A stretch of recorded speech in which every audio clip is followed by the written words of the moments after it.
কোনো ধামাই পানাইয়ের দরকার নেই, কোনো রকমভাবে কোনো কিছু ধামা চাপা দেওয়ারও দরকার নেই। যা কিছু হয়েছে খোলাসা। একটি শিশুকে ধর্ষণ করা হয়েছে, পাশাপাশি সেই শিশুটিকে নির্মমভাবে হত্যা করা হয়েছে।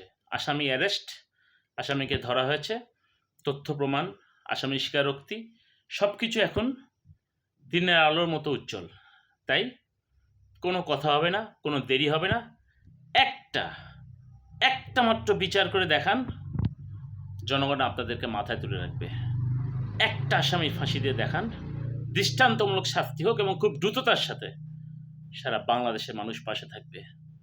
বাংলাদেশের মানুষ চায় এই ধর্ষণ, এই হত্যাকাণ্ডের একটি বিচার এবং এটার রায় খুব দ্রুততার সাথে কার্যকর হোক।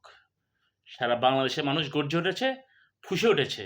আর কত।